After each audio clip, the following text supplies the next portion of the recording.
is 6:32. Welcome back. You're watching and listening to Breakfast with Stephen and Tamsin. Right, let's take a look at today's front pages. The front page of The Sun. The partner of missing Nicola Bulley speaks out and fears someone is keeping secret what really happened to her. The Times says, learn work skills or face benefits cuts. That's what jobless people have been told. If they don't do that, universal credit payments could be lost. The Guardian leads with Tories plot childcare giveaway as proposals to expand free care offer at the next election. In the Express this morning, King Charles wants an answer from Harry about whether or not he will be coming to the coronation. And finally, the Daily Star says the sun is falling to bits as boffins say a large chunk of the sun has fallen off. There you go. It also says, don't fret, though, because we're going to be living on Mars in 5 years. Yeah, no one panic. Well, we need the sun if we're on Mars as well. Very true. Bonkers. I mean, honestly. Let's go through the papers this morning with author Ella Whelan and writer and journalist Andy Jones. Good to see you both this morning. Ella, let's kick off with the... almost all the papers are covering Nicola Bulley at some point. You've gone with the Mirror this morning. Yes, and it's just, I mean, how something is so heartbreaking and it continues, the mystery continues.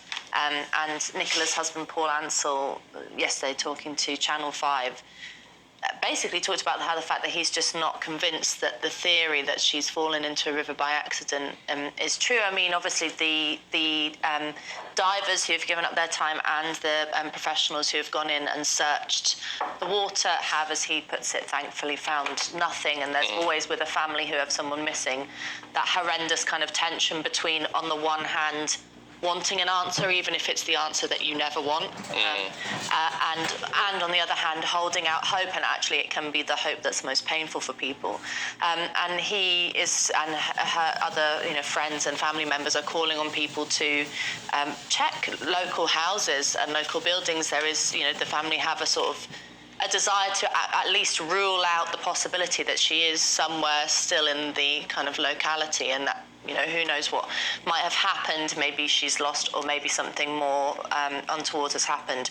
But anyway, they're sort of plastering the roadsides in the local area with missing posters and carrying on looking for her. And, the rest of us can only express sort of sympathy and solidarity with the family, because I just can't imagine what it's like. It's all you can, but Andy, with this, what seems fascinating, and from day one, when the police turned around and says, our working hypothesis is everyone, whether we're just punters watching at home or whether we're experts, because we've talked to experts as well, everyone's just says, oh, hold on a minute. Yeah, working on makes sense. I think the problem is people are desperate for information from the police, and then the moment the police give a thesis or any information, people immediately attack that idea. And we've had this situation as well where so many people are almost doing it themselves and arriving to the scene of the crime, either as sort of ghoulish tourists or amateur sleuths. Very strange. And they've a very strange behaviour, and they've had to have a dispersal order to get rid of all of these people away from the bench that we saw on the TV a moment ago where she was last seen. And there's a lot of people getting in the way. Why is that not cordoned off? Why was that not made a crime scene immediately? I mean, Police have been very clear about cracking down, haven't they, on these crackpot theories, issuing orders. They're just not taking any of it. But at the same time, not coming up with anything. But you're correct to say, why haven't they cordoned it off? I mean, I think if they were pretty stiff and cordon things off in the first place and were clear about the boundaries, I think it encourages less people to come. Just no closer to working this out. Very sad. No, let's have a look at The Guardian then, Andy, should we? The Tory budget, we're getting some tidbits already. Yeah, it says Tories plot childcare giveaway, which sounds awfully sinister when you're basically talking about free babysitting. But I'm interested in this story. Okay, good. Well, you'll soon find out. So currently, as you possibly know, 30 hours a week you're given for 3-year-olds. The Conservative government are talking about extending this to 1 and 2-year-olds. Obviously, the Conservative government, whether it's Jacob Rees, Margot elsewhere, are obsessed with getting us back to work, get people back into the office. But of course, how can you get people to work work when they have childcare needs at home? And this has been the huge question that the government's failed to answer thus far. Labour have been talking about this for quite a while. They've been talking about deserts in childcare across the country where there are places where you can't get a babysitter, you can't get any free childcare. And so they're talking about extending it to 1- and 2-year-olds. However, on the very next page, we have a source saying Jeremy Hunt is unlikely to support this as it might cost £5 to £10 billion. So, ouch. So the Conservative government are potentially talking about extending childcare. We don't know what the budget will allow us to do, but obviously it's imperative if we're going to get people back to work, we have to solve the problem of Such childcare. a big issue for women in work. You know, it's so expensive, childcare. You know, women go back to work, pay for the childcare, have no money left over. So anything that they can do, they need to find the money, though, don't they? Exactly. To get women back, even if it's just a couple of hours a week. And they just, earlier this week, they also announced the rolling out of these sort of family hubs, which is basically Sure Start kind of rehabilitated.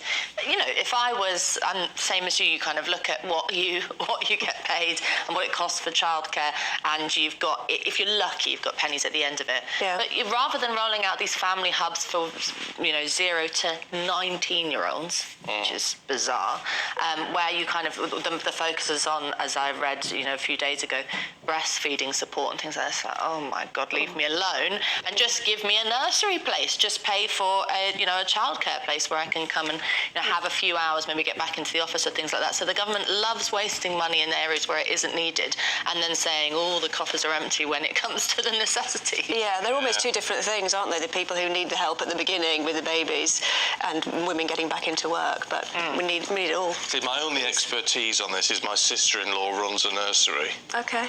She's the manager of a nursery. But apart from that, I know nothing. That might give you more expertise than the government currently. Well, she does an excellent job. She does an excellent job. But you do wonder with all of these things, because part of my instinct, and I know, see, I don't have kids, so I'm out the loop, right? But part of my instinct is to say, not mothers should be at home, but isn't it nice when you can be a mother? My mum gave up work when we were little and then went back to work, and I know people are in a position where they can't necessarily just afford to do that nowadays. It's a balance. But it was a lovely environment to be brought up with mum at home. Well, I think it's exactly right. It's about balance, because on the one hand, I mean, I went through IVF to get mine, so there's, the only thing I want to do is be with him because I waited for him for so long. But on the other hand, it gets to day 4 and you've been ring around the rosies to this 4-month-old who's looking at you and doesn't know you from Adam, and you think, actually, if I had sort of, a day back in the office, I could keep my oar in, I could keep on top of things, and I could maintain some sense of, the Ella Whelan that existed politically engaged before she was sort of elbow deep in nappies. I think that's really interesting point. Flexibility is, and you forget who you are a bit. I mean, I've got 3 children, and you do sometimes forget your old identity, but it's a balance, and it's that mother's guilt, isn't it? But you were wild back in the day. She was a wild child, ladies and gentlemen. Don't believe any of it. Sure. Ella, let's have a look at the Express. They want to know, they claim the King wants to know already, if Harry is coming to the coronation. Well, it's the question the nation are waiting for an answer for. I mean, with all these things, you do wonder what actually has been the communication between, not just a father and a son, I suppose, but between, the King and people who are in the sort of the line of the air. And the question, I suppose, poses an importance for, even if you're not someone who's like me, who's not a royalist, it's sort of an interesting question in terms of the future of the monarchy, because part of the importance of a place like of a event like a coronation or something like that is that it does cement, the monarchy's role. It is very important for tradition and for history and all that kind of thing. And if there were to be a spanner put in the works, either by a sort of petulant refusal or the kind of media spectacle, I suppose, that would ensue if there was some kind of altercation between the brothers, and then I can imagine Charles is feeling pretty itchy at the moment, wondering what's going to happen. Well, there have been reports out that Meghan might not come. Harry will come on his own because it's Archie's 4th birthday on the same day. So potentially that will avoid a media circus if he's just on his own. Yeah, I mean, what family hasn't been bothered by the question of do I do my kid's birthday or do I go to my dad's coronation? Kids again. It's the kids again. Spoil everything. I cannot see why he can't come to the coronation and go under the radar. You know, turn up on the day with everyone else. There'll be a couple of pictures. A disguise. And that's it. Yeah. Well, not a disguise, but, you know, he doesn't have to arrive in a great fanfare in the country and then go around. He could just quietly arrive, go and live where he wants to live for a few days, and then go to the coronation and just be there. Quite, yeah. The big question is, will Prince Harry be a coronation chicken? Will he turn up or not? Oh, very good. But yeah, I think it's a nightmare for the royal family, because if he turns up, there's going to be, how close is he standing to King Charles? What's his body language like? There's inevitably going to be, because he's going to be filmed for about 20 hours, there's going to be a moment where he looks slightly downbeat or grumpy or whatever. It's our fault. It's our fault. The media's fault. For being obsessed. For being obsessed. If we didn't focus on this, if we didn't then bring in body language experts to analyse it, and, you know, lip reading experts to see what he was saying to whoever he sat next to, then there wouldn't be all this fuss, would there? I'm not sure it'd have stopped him writing a book, though. No. But for the coronation, particularly, if we ignore him at the coronation, then how does it? It's going to have less impact, isn't it? Oh, sorry. I think anyone that's had to cover these events, you're basically stuck in this position where you've got hours and hours and hours to fill, you've got miles of newspaper print to cover, to create, and there's almost nothing to talk about. You know, they are quite boring, coronations. I suppose, unless you're there.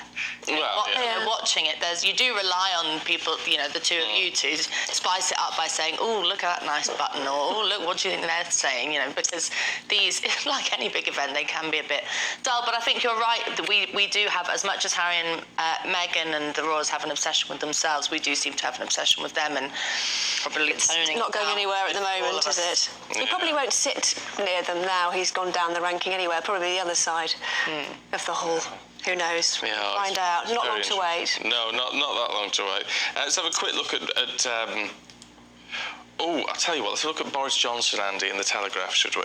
Yeah, he's another person that's always in the news, let's be honest. Well, as we know that this is going to be investigation and hearing televised next month, Boris Johnson, what did he know about Partygate and when? What do these WhatsApp messages say? What do these emails say? The interesting news that the Telegraph runs with is many of the people that were told they were going to speak at these hearings, the sort of, whether it's sort of junior civil servants, political admin staff, etc., who have this key information, were told that they weren't going to be named. Now they're told that they are going to be named, and so this is obviously going to put the squeeze on many people who thought that they were going to be able to keep their identity secret into the last minute. And obviously they're now a little bit, Boris Johnson's going to know I'm going to speak about him. He's got this expansive legal team, and one of them has even said in an unnamed source quote, "It's like speaking to the mafia," which I can't imagine Boris Johnson as much of a mafia boss. He's not very discreet or organised, but I do understand the point. But if you're telling the truth, what have you got to worry about? If you're exaggerating the situation, then yeah, have a panic. But if you're telling the truth, just tell the truth. Speaking of panic, Boris Johnson's legal advisor is Lord Panic, and Boris Johnson... Really? Indeed, yeah, P-A-N-N-I-C-K, yeah. And Boris Johnson has been asking if his legal representative can speak on his behalf at this hearing. But they're saying, Boris, the words have got to come out of your mouth entirely. So we're going to see him wriggling on the hook and obfuscating and whatever else. How much birthday cake, how much booze, etc., etc. Do we care now? I was just about to say, do people haven't been moved on from done and dusted, isn't it? Talking about being done and dusted, that's it. Ella, Andy, thank you. We'll see you a little bit later on. Thank you.